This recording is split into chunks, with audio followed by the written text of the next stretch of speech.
Leslye. You really thought that you did a better job than Nick Gillard's choreography in The Phantom Menace, where you could literally feel the emotion of that battle, where you could see how well months of training was expressed on the screen, where people were cheering throughout the entire movie or they were silent and focused. You thought you did a better job than that. Welcome back, everybody. It's been a while, so welcome back to Orange Chat, doing another video, because I couldn't let this one wait till Sunday. I'll discuss it Sunday, don't get me wrong. But, yeah. Apparently, the showrunner for The Acolyte believes that the series finale fight scene tops The Phantom Menace. And The Matrix. The train scene in The Matrix. Or the train station scene. You know, where Neo fights Smith for the first time. And I don't even see it there either. I mean, she's thinking that lightsaber smacking and force repulse. I mean, I'll give that props. I'll give them props with the force repulse. But it's not Star Wars, folks. I have always been consistent in saying that Disney Star Wars isn't Star Wars. It's an interpretation of Star Wars. It's Star Wars in name only. It's not really Star Wars. And now that clarification has been reaffirmed, I want to get into this article from Bounding into Comics. Shout out to Spencer Piculi and them. So, in the opinion of showrunner Leslye Headland, the Acolyte's final fight scene is not only on the same level as, but outright better than those respectively punctuated Star Wars Episode 1, The Phantom Menace, and The Matrix. Taking place between the Sith Chimera and Jedi Master Soul. The clash in question sees the two Force users going all out in a life or death duel fueled by their respective romantic and parental feelings. OSHA. I'm guessing he meant for OSHA. Their battleground, the Brendock ruins that once played host to the series of Resident Space Witch Coven, featuring lightsaber throws and animated-inspired dashes. While not the best fight ever put to film, it is admitted one of the better ones seen throughout The Acolyte. If not solely for the fact that it's actually possible to see what the combatants are actually doing. Good one there, Bob. Because yes, it was a darker climate in the other one. Now, however, according to Headland, the showdown is one of the best fights in the series, or not just in the series, but of Hollywood overall. Not even close.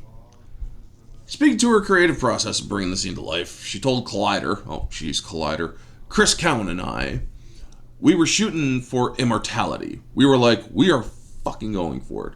We want to top Duel of the Fates.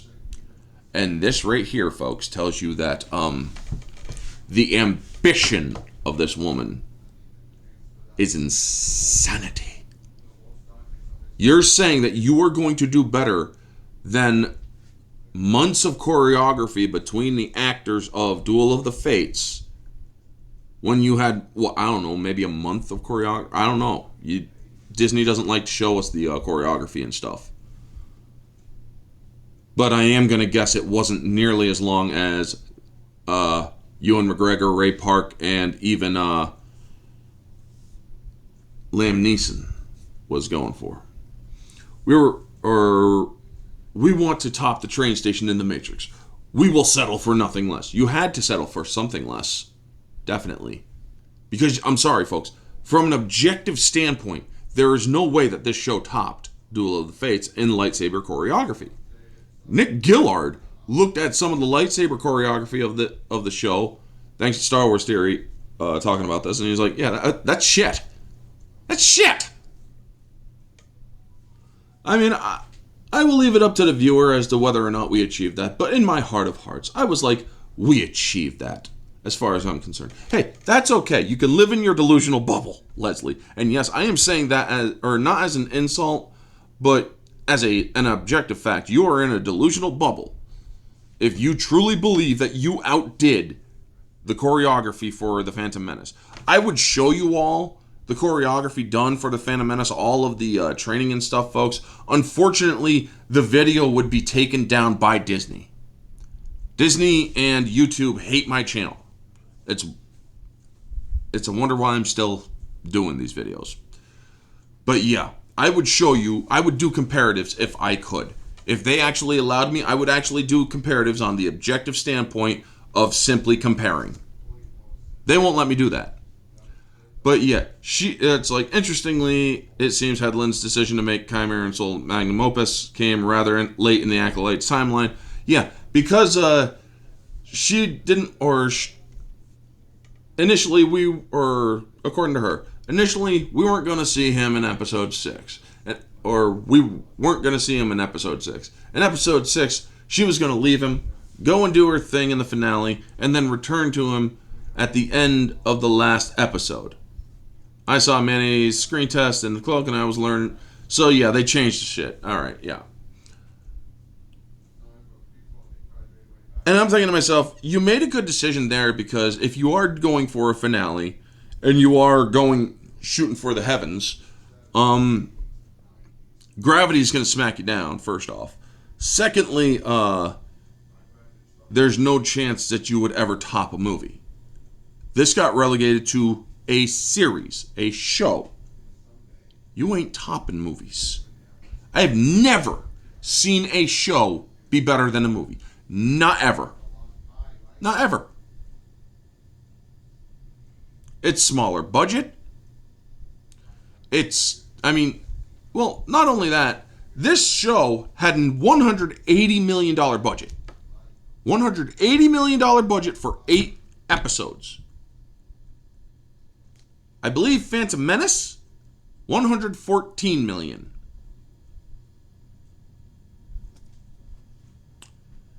So, not only did you take more money than the Phantom Menace, you also, you squandered it. You squandered it by putting your own twist in it, thinking that your own twist is better than, trying to keep with the actual lore. Trying to keep with Disney's lore, even. Even by Disney's lore standard and continuity, you failed.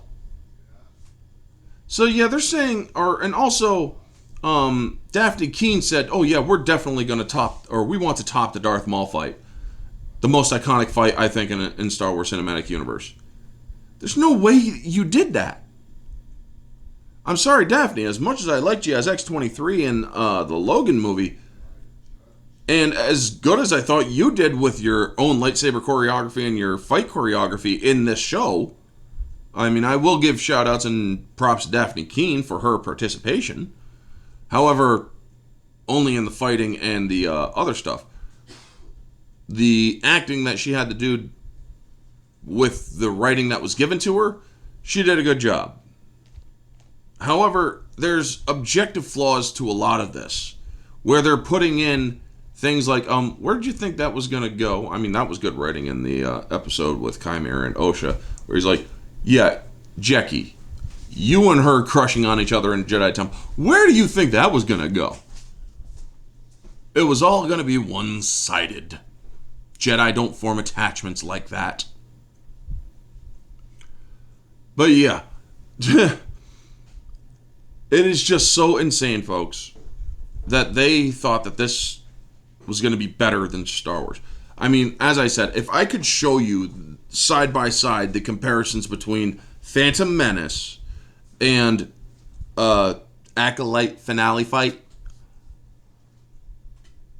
you're telling me that you're going to do better than John Williams' score and the choreography of Nick Gillard. And you're going to tell me that you did better than that? The months of training of Liam Neeson, Ray Park, and Ewan McGregor. The amount of lightsaber sticks that they went through in the training regimens. You're telling me you're going to top that? I'm sorry, I ain't buying it. That Kool-Aid has poison in it. I ain't drinking it. Folks, objectively speaking, the Acolyte sucks. Compared to any Star Wars thing that they did, it wasn't done well. It had its problems.